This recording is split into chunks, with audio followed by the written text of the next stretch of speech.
Greetings and welcome to the National Board of Forensic Evaluators webinar entitled Fun with Z Codes, the Clinician's Guide to Diagnosing Non-Disorders. My name is Norton and I'm the Executive Director of the National Board of Forensic Evaluators, and I'll be your presenter today. This webinar is a service that NBFE provides to all of our members as well as to members of partnering organizations like the American Mental Health Counselors Association and several state and local professional associations. For those of you who aren't familiar with NBFE, we're a national not-for-profit organization officially endorsed by the American Mental Health Counselors Association that provides quality training and certification in the specialty area of forensic mental health evaluation for licensed mental health professionals. We maintain three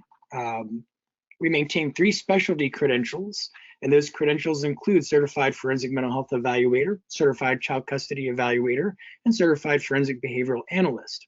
We also advocate for all appropriately trained licensed mental health professionals to be able to administer and interpret psychological tests. For more information about NBFE, visit our website at nbfe.net. So now before we get into these slides here, I'm going to administer just two polling questions to get a sense of who's out there today.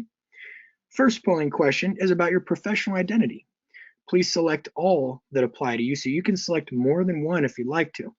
Your options are counselor, psychologist, social worker, psychiatrist or psychiatric nurse practitioner, and finally, marriage and family therapist. So it looks like almost all of you have responded, so we'll close this polling question out and share our results. 95% of you are counselors, 11% social workers, and 11% marriage and family therapists. All right. And then the second polling question is, which best describes your experiences with Z codes? A, I don't know anything about them. B, I've heard of them, but I haven't used them.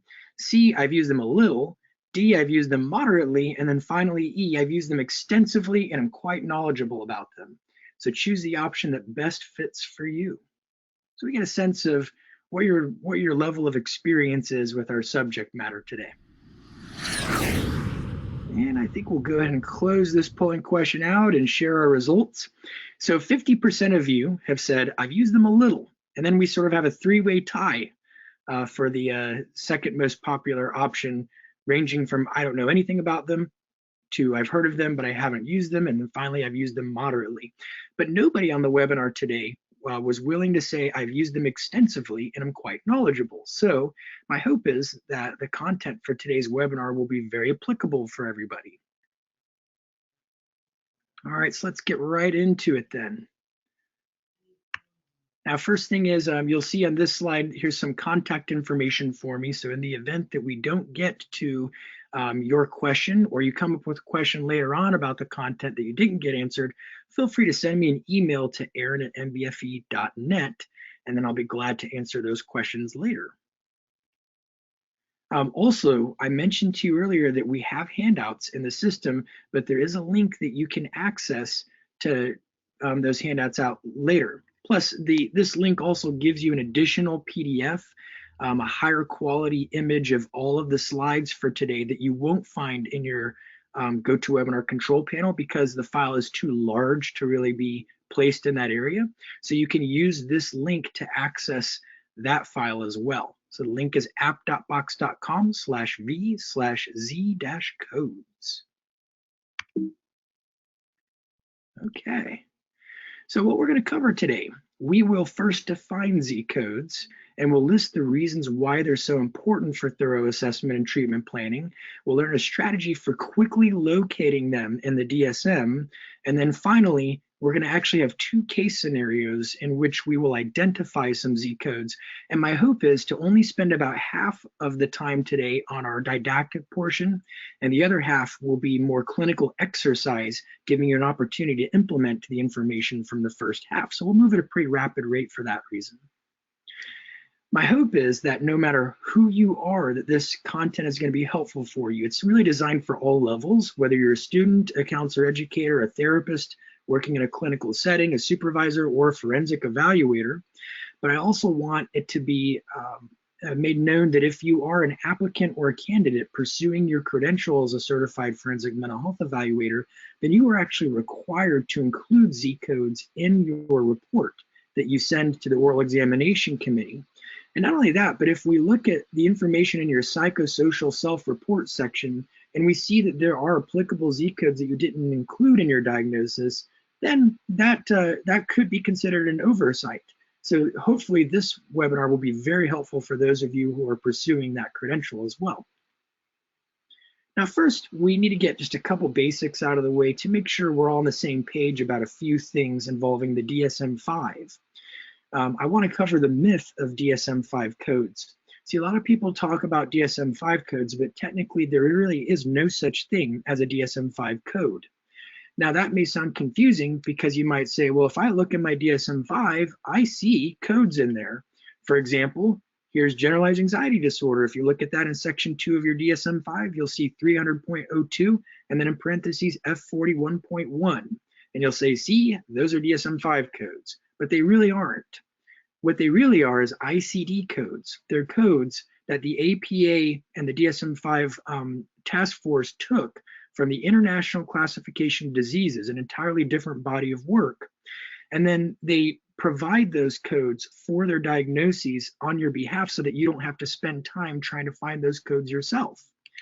The first number that you see in the DSM-5 is an ICD-9 code, and it's pretty much always a numeric code. But then you see in parentheses this alphanumeric code here, F41.1, and that is your ICD-10 code. And in the United States, all healthcare practitioners who are HIPAA regulated were required to transition to the ICD-10 in October 2015. So all of you should now be using the codes that are in parentheses. So now that we understand ICD codes, later on that'll come in pretty handy. So first, I want to review what's a diagnosis and what's a disorder, because they actually are two different things to some extent. Because a diagnosis is an interpretation derived from an assessment of a person's condition. And your diagnosis can include things that are not disorders. Disorders are diseases or conditions that are dysfunctional or abnormal. So disorders may all be diagnoses, but not all diagnoses are disorders. So today we're covering diagnoses that are not disorders, which I am terming Z codes. Now, I'll also clarify something. When I say Z code, I'm using that phrase because it's just an easy short phrase to summarize a larger phrase called other conditions that may be a focus of clinical attention. But not all conditions that you see in that chapter start off with a Z. Most of them do, but not all. So although I'm using the term Z code to describe everything in that chapter, understand that some of those codes may not start with a Z. So what are Z codes? They are diagnoses, and even though they're not disorders, and they include important psychosocial and environmental factors. They can affect the diagnosis, the course, or the prognosis of somebody's treatment or of their disorder. And basically, another way to think of it is if you do a biopsychosocial assessment, which is pretty much done in every arena, whether it's clinical or forensic, then anything that looks like it's off, anything that looks like it's a concern of the client's, a problem or a circumstance that he or she may want to address, you could find a Z code for it. At least most of those things you can. Now, all of these Z codes come from the ICD-10, like I said before, and they're very numerous. And what the APA has done is they've taken just a sample of ICD-10 codes, Z codes, and put them into the DSM-5, the ones that they think are most commonly encountered by mental health professionals. But the reality is there are numerous Z codes that you won't even see in the DSM-5 that you do find in the ICD-10, and they are options for you to list as a diagnosis in most settings. Why are they important? Well, let me illustrate that by asking you a question. If you look at the diagnosis on the left side of the screen here, F14.20, cocaine use disorder severe, what do you automatically know just by looking at this diagnosis? Maybe somebody wants to type into the questions panel, what can you deduce just from seeing this one line? Or if you prefer, you can raise your hand and then I can try and unmute you here. What can you already tell?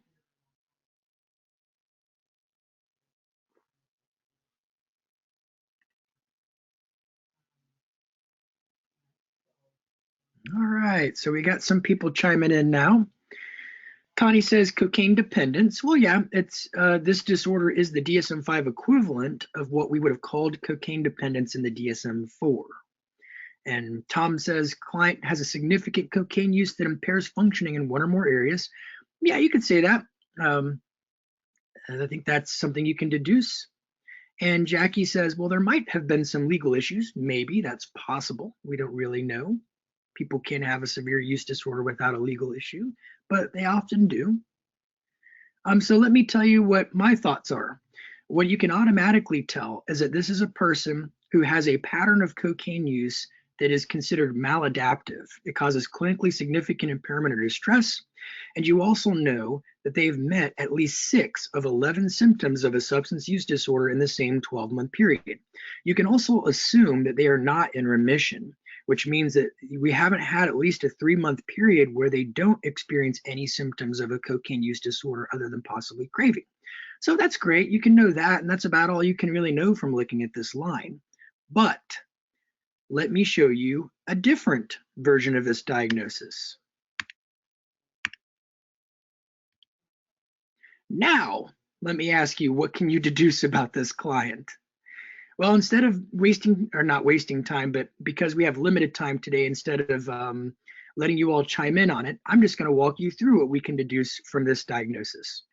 What we can tell from this diagnosis that we couldn't tell from the one on the left is that this person has some kind of a problem with employment. They might be unemployed, they might be dissatisfied with their job, they might be having work performance issues, but there's something going on there.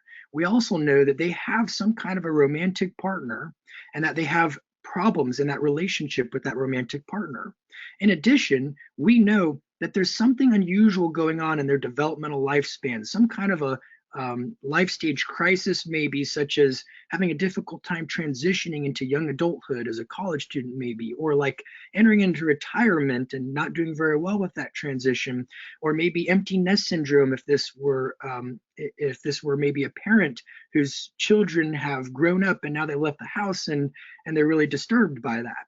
And we also know that they have some kind of maybe a spiritual or religious issue that they're concerned about, maybe a crisis of faith or something along those lines. Now, this is the same client, but as you can see, when people start including Z codes, we get a much richer picture of what this client, what's really going on with this client in the diagnosis itself. So I hope this is a great illustration of how much information we can get by looking at a client's applicable Z codes. I see that there's a question that's been raised. Awesome. Why is this not taught in graduate programs? That is an excellent question. I can tell you I teach it to my students, but part of why I teach it to my students is that no one taught it to me when I was a student.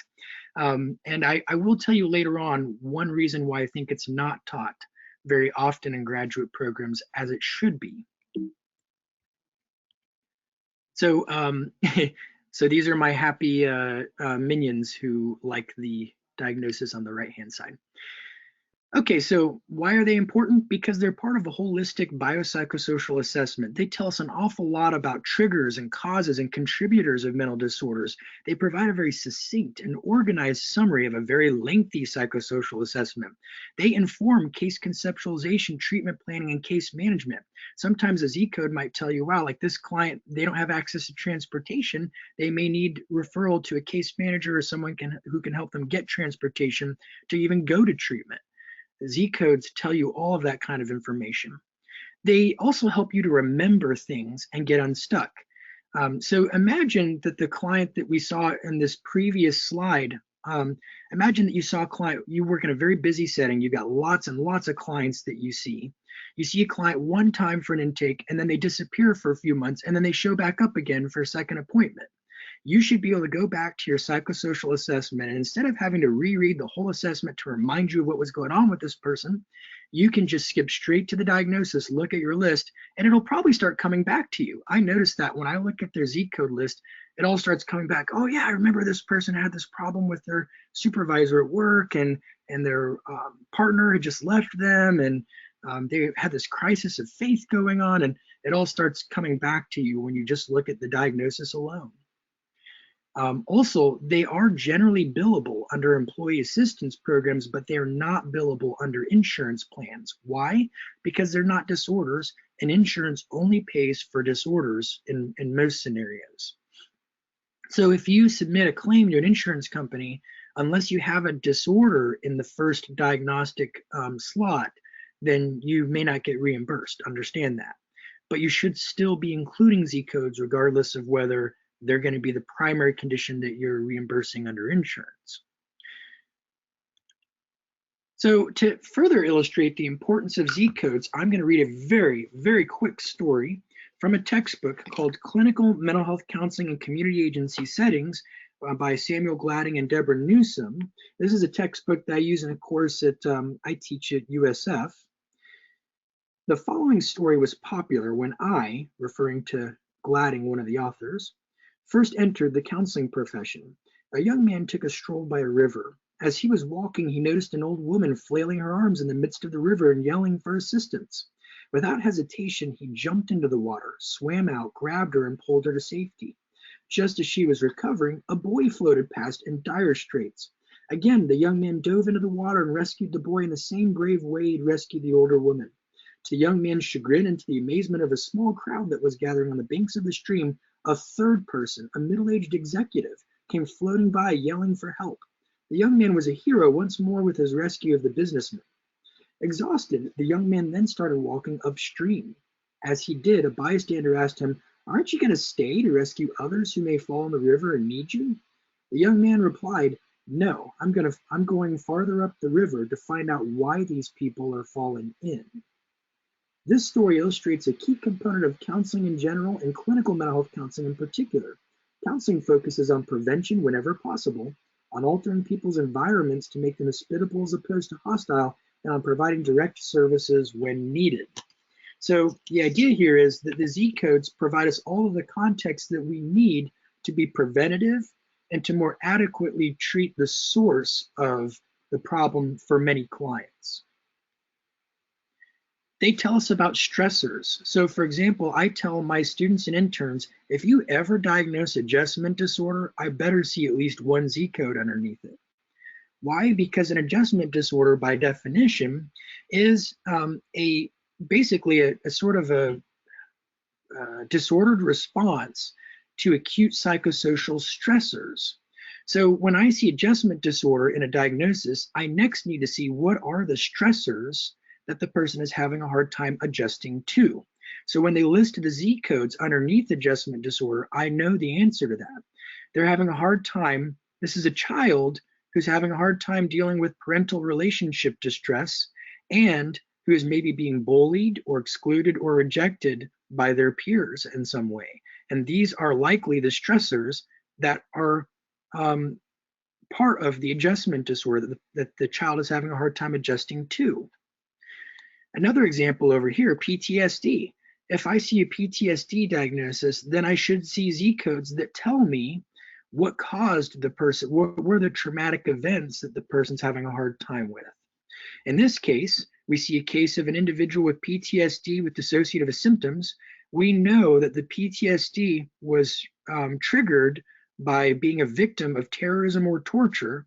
And in addition, this person is having a hard time adjusting to a new culture. So imagine, for example, a refugee coming from another country where they were tortured or where they were a victim of terrorism and they fled to the United States. I now know that just by looking at the diagnosis alone. I know what is likely, what are the qualifying traumatic events for this client. So you see how this works? Now, I call this the Massena Mantra after Dr. James Massena, who is a psychologist who's the co-founder of the American Mental Health Counselors Association, because 6 years ago or so, I attended a training with him where he was teaching people how to use the DSM5 when it first came out.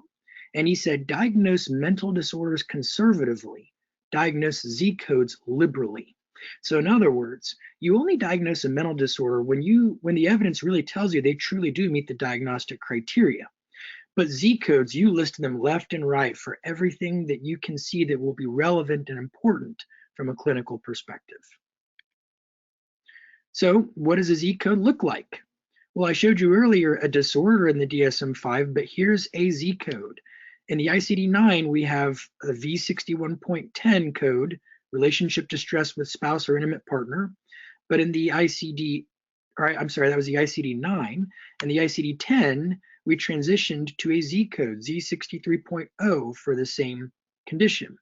Now, I think I forgot to mention earlier, where do you find all these Z codes in the DSM-5?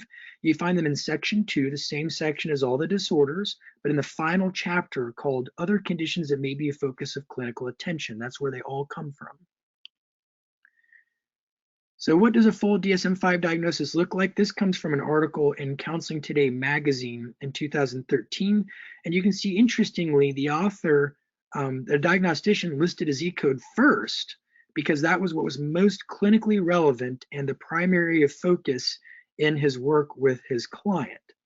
However, again, remember that if you submitted this as your primary diagnosis to an insurance company, you won't get paid for it. So in that scenario, you just might be submitting this code as the code that is reimbursable under insurance.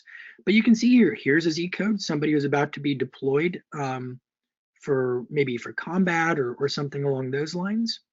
You can see another Z code here. This person's been a victim of a crime. And technically, this condition, overweight or obesity, is also in the same chapter, even though it doesn't technically have a Z at the beginning. It's in the same category.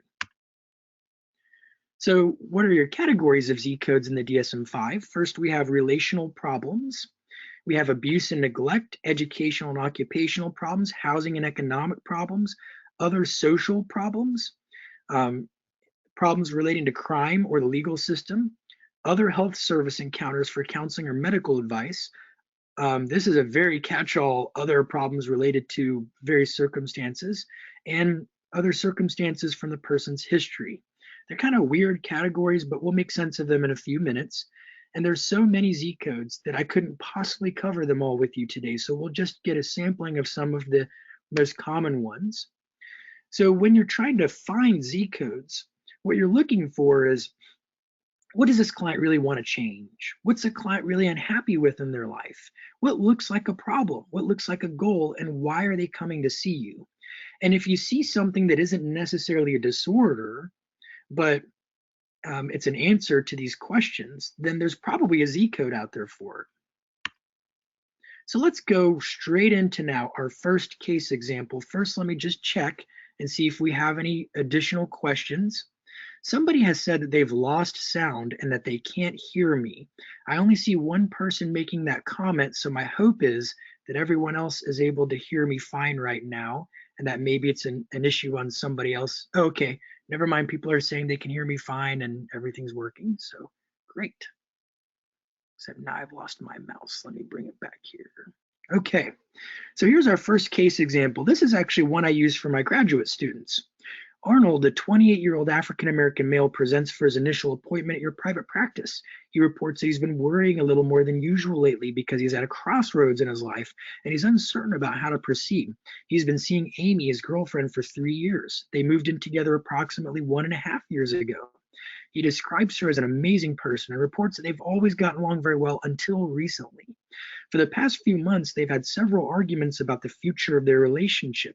He's considering proposing to her, but he's hesitant for 2 reasons. First, he's uncertain as to whether or not he's the type of guy who wants to get married. And second, he knows that she wants to have children, and he has some very mixed feelings about that. He believes himself to be in good health, but he does not have health insurance, and he's not seen a primary care physician in a few years because it seems to him like an unnecessary expenditure. He reports he's been drinking a little more than usual lately, but isn't concerned about it despite a pending charge for disorderly intoxication, which he shrugs off as basically a misunderstanding. He's an on and off exerciser and wants a more structured exercise regimen than he currently has. He's been gaining weight recently and has considered going on a diet, but unsure of which diet to adopt. He does not have as many friends as he'd like, and he has a strained relationship with his parents and brother, all of whom live nearby. So what we're going to do now is I'm going to use a technology that will enable me to hopefully show you some stuff from my iPad, because I'm going to show you the DSM5 app and how we can use it to identify the Z codes in this particular case scenario. So to do that, I think I need to pull this up real quick here. Let me try this. Bear with me just a moment here, folks. Perfect. Okay.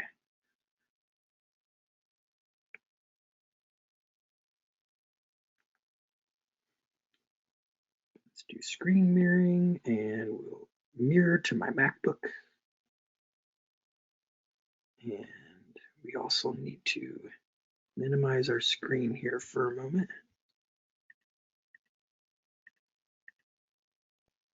And allow and show all.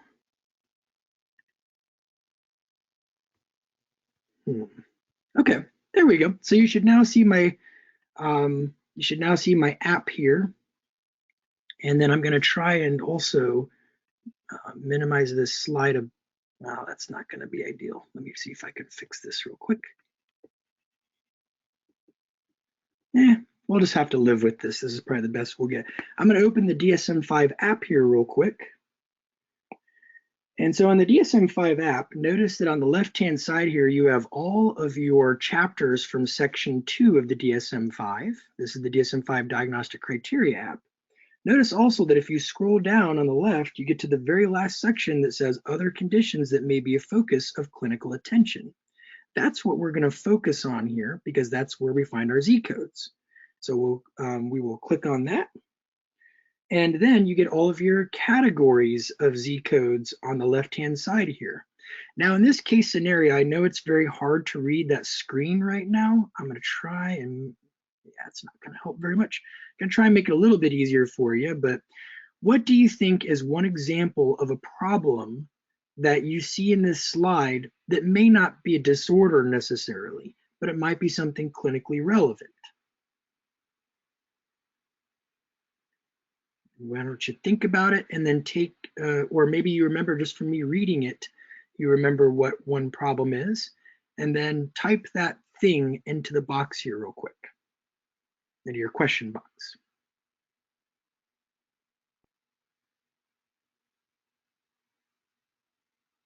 All right, so somebody said multi-parity. I don't even know what that means, to be honest with you. So maybe, Krista, you could provide me a little bit more information. Anybody else? What do you see as being a problem, something that could be important that you may want to address in your work with this client? Somebody's access to insurance. I was wondering if you might mean that. You're absolutely right, Krista. This individual does not have access to health insurance.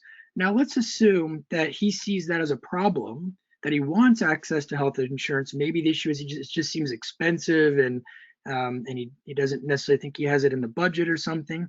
Let's pretend that that's the case. Let's use the DSM5 app, and on the left-hand side here on the DSM5 app, see if you can guess what category we might find a code that deals with not having healthcare access. It's kind of tough. This one's actually a challenging one. Somebody said, well, actually, nobody's chimed in on this one yet. Looks like you guys are still coming up with examples of other problems. But what chapter on the left-hand side here do you think we might find a difficulty with healthcare access? I think I'm going to help you out with it because this is a tough one. This is when you're going to find an other. It's going to be other circumstances of personal history. You would have probably never guessed that one. If you click on that, you see two more categories: problems related to access to medical and other healthcare, or non-adherence to medical treatment. Well, you could look at those two and probably guess we're looking at problems related to access to medical and other healthcare. So we click on that, and sure enough, Z75.3, unavailability or inaccessibility of healthcare facilities. So that's one Z code that we have identified. Thank you, Krista. Rebecca says drinking more. Yeah, and let's assume that we're looking at possible. Let's consider that we need to see if he has an alcohol use disorder instead for a moment, rather than a non-disorder scenario. But Rebecca also said relationship issues. That is an excellent observation. So if you look at the Z code chapters on the left-hand side here, looking at these categories, which one seems to be about relationship issues? Well, this one's kind of obvious. Relational problems, the very first category. So you click on that, And you've got two more options, either problems related to family upbringing or other problems related to primary support group. Does this sound like an issue involving family upbringing, or does it sound like an issue involving support group? Well, if we're talking about his current girlfriend, it's probably going to be primary support group in the here and now rather than his upbringing, because he's only known her for 3 years.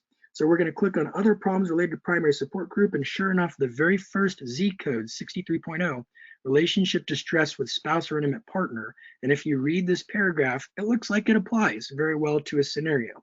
So that's another Z code that we can identify for him. Any other problems that, let's look at the other relationships in his life. He did say that there was something off with other relationships.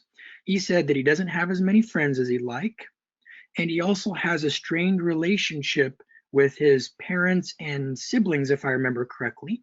So let's go back to our Z code categories. We're again looking at relational problems, but this time it's probably going to be problems related to family upbringing. So we're going to click on that and look at our options here. Parent-child relational problem. Looks like that applies for the situation with a strained relationship with parents. Now, some people say, well, you should only use this for a child, like literally a minor. But me personally, I think it's relevant to use it for adult children as well that are having problems with their parents. That's my clinical judgment anyway. So I would use Z62.820, parent-child relational problem. And with his siblings, I would use Z62.891, sibling relational problem. And there we go, 2 more Z codes. Thank you, Pamela guessed the sibling relational problem. Concerns with weight gain and possibly obesity. Very true, Vanessa. And interestingly, the DSM also includes that in your Z code chapter. So the place you'll find that is other circumstances of personal history, which is kind of a weird place for it to be, but it's sort of like a catch-all category. And then we have 2 options, problems related to access to medical and other healthcare or non-adherence to medical treatment. Interestingly, they code this as non-adherence to medical treatment. Kind of strange, but that's where you'll find it. And then look at the second condition here, overweight or obesity. So you would put E66.9, overweight or obesity, and that would be an additional Z code because that is something he sees as a problem that he would like to work on, and it may be part of your work with him. Any other guesses on an issue that's not necessarily a disorder, but it could be very clinically relevant in this case and something that we'll probably want to address? Oh, good, I can move this out of the way a little bit. That might help. Phase of life, Pamela says. Yes, I would agree. There is a code, a Z code that I will show you that's called phase of life problem. Here's where you're going to find that. If you look at your chapters, you will find it under, where do you find it? I'm trying to remember. It might be under problems related to psychosocial, personal, environmental. Let me see. Nope. I don't even remember now. Let me see. Other problems. There it is. Okay. It's other problems related to the social environment. And you'll see Z60.0 phase of life problem.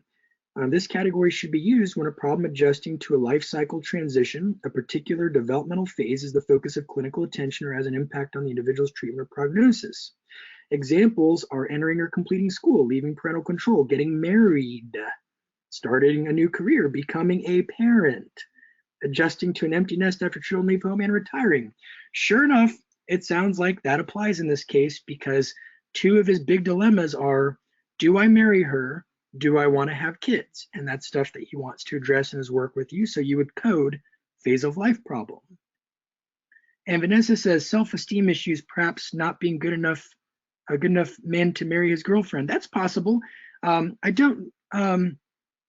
say that you were determining that that's not really explained by a mental disorder per se, and that is another issue that you're wanting to address. I still might use that as relational problem with spouse or intimate partner. If that's really what it was, then I think it would be covered under that code. Or you could always go with an other category for a social or psychosocial problem. And Connie says, you said that the app you're using is the DSM5 Diagnostic Criteria app. Yes, indeed it is. It's an expensive app. I want to say it's like $65 or something. It's pretty expensive, but it comes in awfully handy at the same time.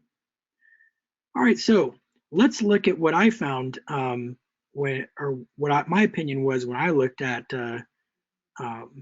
this particular case scenario.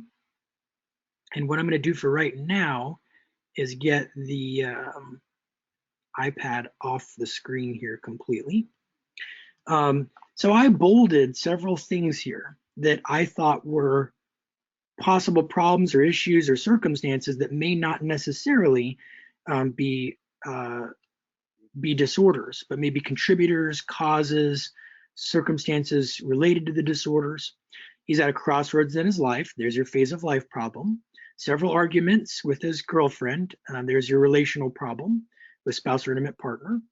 Uncertain as whether he's the type of guy who wants to get married. There's, again, phase of life. Mixed feelings about it, about having children. Again, phase of life. Does not have health insurance, hasn't seen a physician, access to healthcare facilities. If seeing it like an unnecessary expenditure were because he was low income, which we don't know from this scenario, there is a Z code for low income. He's got a pending charge for disorderly intoxication. Well, guess what? There is a Z code for that. It's in the Z code section called something like other circumstances related to legal problems or the legal system. So I would code that to denote that he has a pending charge, that it's a stressful experience in his life. The structured exercise regimen and is going to, so in other words, not exercising and not eating healthy, there is a code for that too. It's called lifestyle or problems related to lifestyle. So that's a Z code that I often use in my diagnoses. And doesn't have as many friends as he'd like. That's a social circumstance and strained relationships with parents and brother. All of those are possible Z codes. So what you end up with is a very extensive Z code list in his case. Phase of life problem, relationship distress with spouse or intimate partner, problems related to other legal circumstances, unavailability or inaccessibility of healthcare, problem related to lifestyle, that's the exercise and diet stuff, parent-child relational problem, the strained relationship with parent, sibling relational problem, and then finally, the unspecified problem related to social environment is a catch-all that I use for scenarios when somebody doesn't have as many friends as they like, and they're wanting to build their social support system much more strongly. So do you see how if you did this, if this was a summary of your psychosocial assessment on the previous screen, then your diagnosis, if you were being very thorough, would include all of these things in the diagnosis itself. You might have disorders on top here or mixed in, but you're still going to have these Z codes to very thoroughly describe everything that he is saying is off or that he may want to be addressing in his treatment. So now let's do a second case scenario. We're going to actually look at a biopsychosocial assessment, and then we're going to extract Z codes from that assessment. Now, before I get into this, I'm going to plug in my iPad because I realized I thought I charged it last night, but apparently I didn't, and it's going to be running out of batteries, and we're going to need it for this next exercise. So bear with me just a moment here while I do that. And then we'll be right back in business.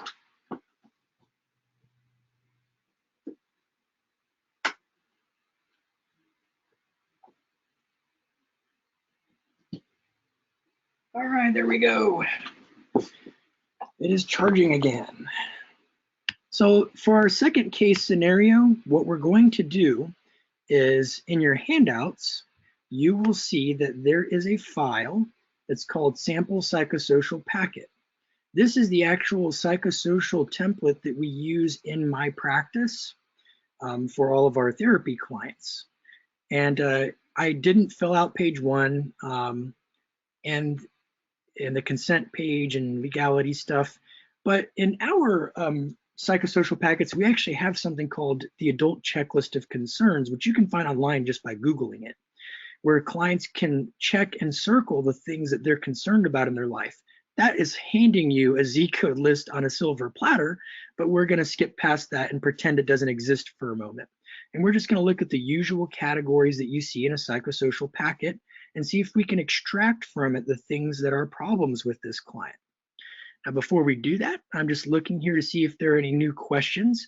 Looks like Connie said that the app is $69, the DSM-5 Diagnostic Criteria app. And Rebecca has asked, is there a Z code for technological issues like failure to plug things in? Rebecca, if it exists and it's a problem, there's probably a Z code out for it. And the ICD-10, it's weird because they have Z codes for ridiculously specific issues. But at the very least, you always have your catch-all other psychosocial problem Z code, and then you can tack onto the end of it technological problems or something. Thank you, Rebecca, for that. All right, so psychosocial history. This gentleman is saying he's most concerned about depression and separation from his wife. He denies any treatment history, but let's go to the next page, trauma history. He says that his stepdad was physically and emotionally abusive growing up.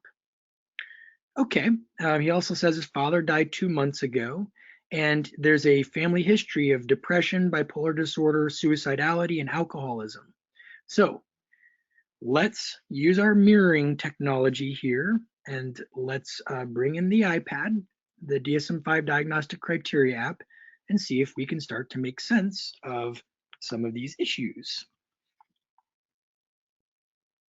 Give me just a moment to reconnect here. Screen mirroring to MacBook Pro. We are in. We're going to click show it. There we are. I'm going to drag it over here to the side. Perfect. Okay, open up my DSM-5 app. Go back to our categories, or on the left-hand side, scroll down to the Z code chapter called Other Conditions That May Be a Focus of Clinical Attention and click on it. First thing we see, my stepdad was physically and emotionally abusive growing up.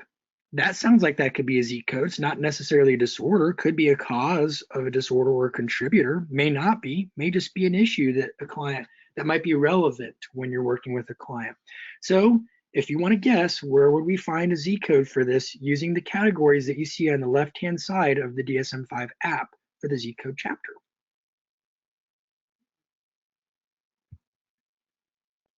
All right, we have some guesses coming in. So Grace says relational problems. Let's see. Let's click on relational problems, and then we've got two options: problem related to family upbringing or other problems related to primary support group. Well, this is probably a family upbringing problem, right? It's a stepdad and it's while growing up, so let's click on it and see what we have. Let's scroll down, and you know what's weird? We don't see it here. And what that tells us is that the DSM-5 folks think that that better fits in a different category. So what do you think would be a second guess? Where else might we see this problem with a childhood history of physical and emotional abuse? Hint, hint, wink, wink, abuse. Abuse. All right, so I'm going to stop playing Guess What Aaron's Thinking. There we go, Grace. Abuse and neglect. Exactly. So let's click on abuse and neglect. And now we have two options. Either it's child maltreatment and neglect problems, or it's adult. Well, this might be confusing at first because he's an adult now, but he was a child when it happened. So let's first click on child and then see if that's where we'll find it. Now here are more options: physical or sexual abuse, or neglect or psychological abuse. Well, he said physically first, so let's click child physical abuse. And then let's look at our options here. Looks like we have an option that does say, it's towards the bottom, the third code from the bottom, Z62.810, personal history, past history of physical abuse in childhood. Bam, there we go. That's our Z code for this case. So even if they're an adult now, you'll find childhood abuse, a history of childhood abuse, under the child abuse part. Now, to cover the psychological abuse, we would just click child psychological abuse, which you see right here, the very final category. And sure enough, you will again see Z62.811 in this case, personal history or past history of psychological abuse in childhood. And that'll be an additional Z code for this client. Now, his father died 2 months ago. Pamela says this is on page 719 in the DSM as well. Yes, very good point. So Vanessa says relationship issues because he's separated from his wife. You were absolutely right. I'm not going to show you that because we looked at it earlier. We would do a Z code for relational problem with spouse or intimate partner. Vanessa also says we have grief. Okay, sometimes grief can trigger a disorder, like a major depressive disorder, but sometimes it isn't triggering a disorder, it's just grief. And it's not necessarily disordered grief. It could be very healthy grief, but it still could be why the client is seeing you and your environment, or at least it's a major issue that might be connected to a disorder. So where do we find that? Well, let's go back to our DSM5 app. Let's go back to our Z code categories. You see them on the left-hand side here. This one's a little tricky, actually, to find where grief is at. Anyone want to take a guess? Yeah, Pamela says, what about bereavement? That's exactly what we're looking for, is bereavement. So anyone want to guess what category we'll find that in? All right, I'll just tell you. Vanessa said other. That's a great guess because that's what I would have thought when I look at these categories. But actually, they've parked that under relational problems. And then specifically, they do it under, I think, primary support group. Yeah, actually, I think they might have it listed under both. No, it's just primary support group. Now, if you look at primary support group, you will see at the bottom, uncomplicated bereavement. So this is your typical grief. I mean, I'm using the word typical and loosely because we know that there are wide ranges in the grief process for people, but sort of expected grief that people would have, not disordered grief per se, but unpleasant grief because you've lost a loved one. And I think the reason they put it under primary support group is their assumption is that if you're grieving a loss, then probably it was somebody important to you, somebody who you could consider a part of your support system. I think that's their logic. So if we assumed that he was grieving and that he was concerned about it and he might be addressing that in his work with you, then you would put a code for bereavement, uncomplicated bereavement.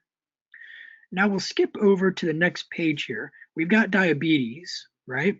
But diabetes is a disorder.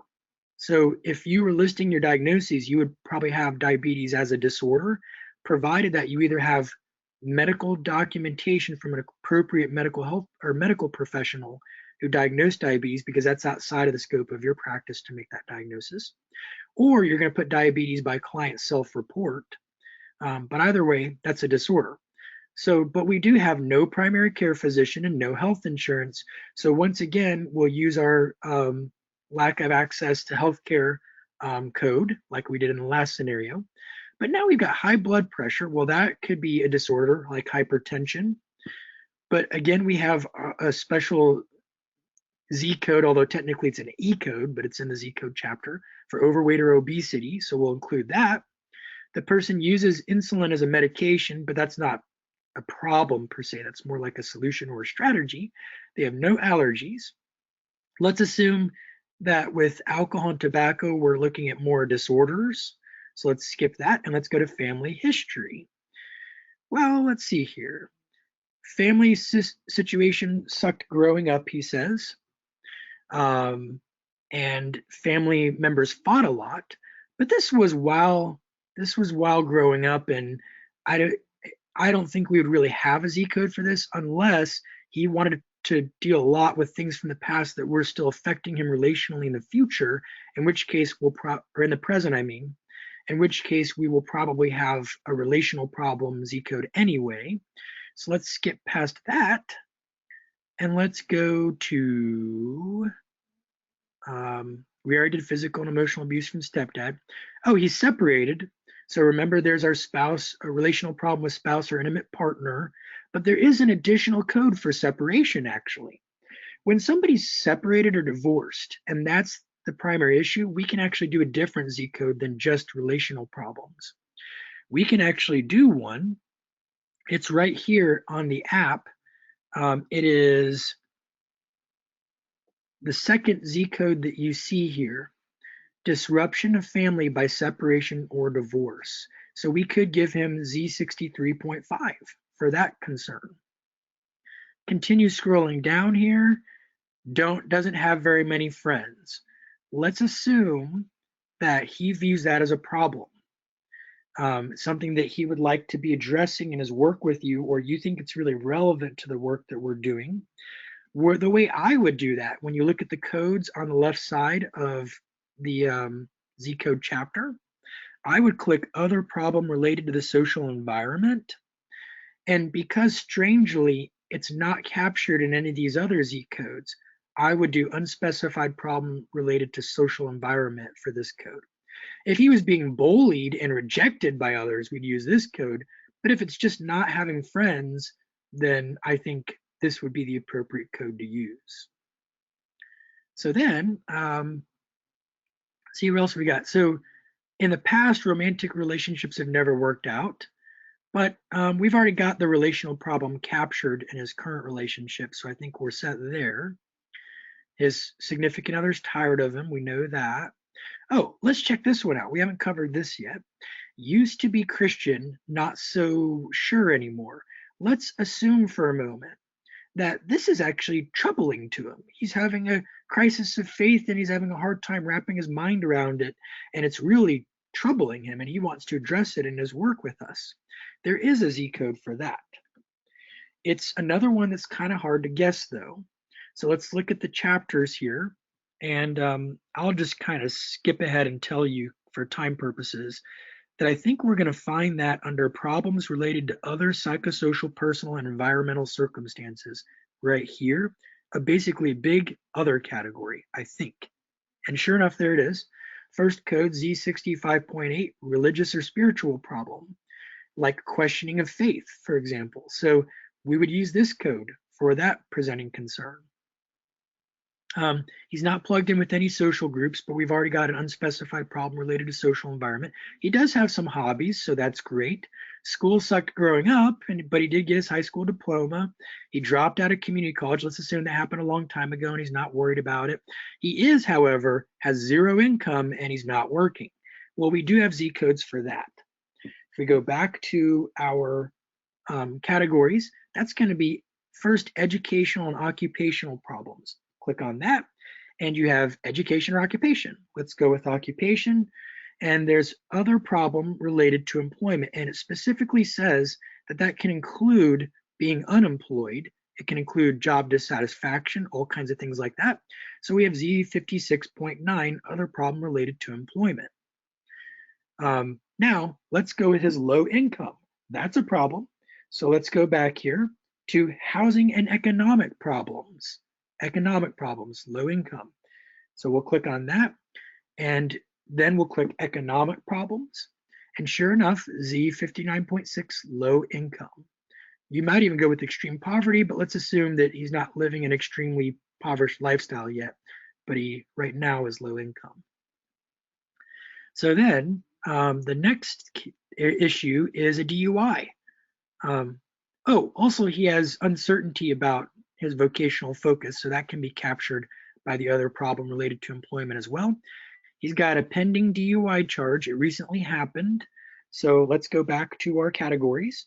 Here's a category that says problems related to crime or interaction with the legal system. We'll click on it. And there we go.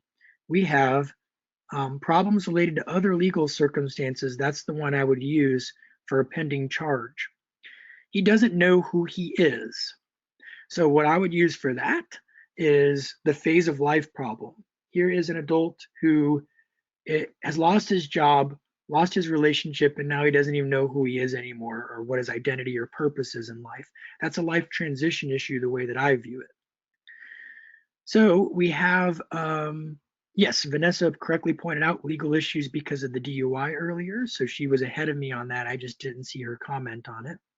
So now let's go back to our slides here. I'm going to close out the mirroring app for a moment here. And we'll pull up our slides, cut straight back in here. So what we end up with is a very extensive list because this guy has a lot going on. He could have a ton of Z codes listed. And I think we pretty much covered all of these when we were exploring his concerns.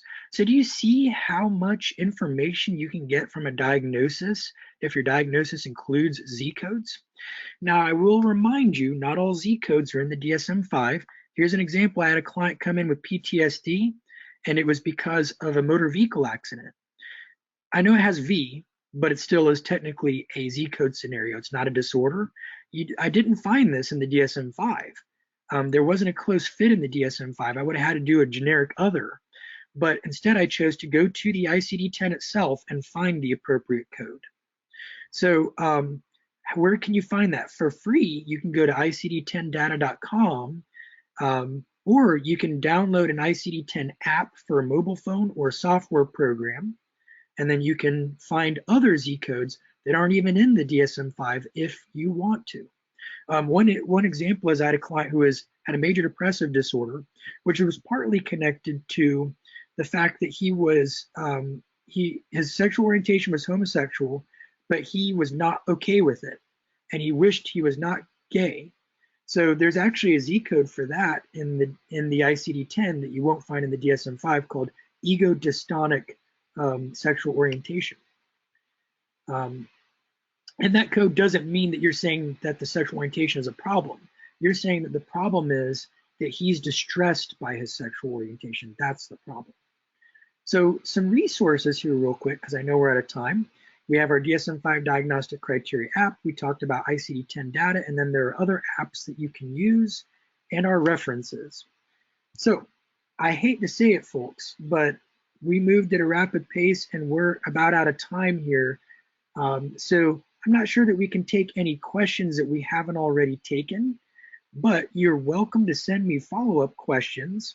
And I do want to make sure that I remind you of two things before you go real quick here. First thing is make sure you do that evaluation form. It'll populate on your screen in a moment, but it'll also come in an hour in a follow-up email. Do it today though. And then also we have two upcoming webinars that you may really want to pay attention to. One is on Friday, April 5th, How to Write a Successful Clinical or Forensic Report with Dr. Norman Hoffman, 3 to 5 p.m. Eastern Time. And the second is entitled A Unified Partnership Between Attorney and Mental Health Counselor with Adam Rosen, Esquire, an attorney, on Friday, May 17th, 12 to 1 p.m. Eastern Time. And you can view information about both at nbfe.net by clicking on our training link. So we've got some thank you comments coming in. I appreciate that, everybody. I hope that you have acquired an appreciation for Z codes and that you will use them to your benefit going forward.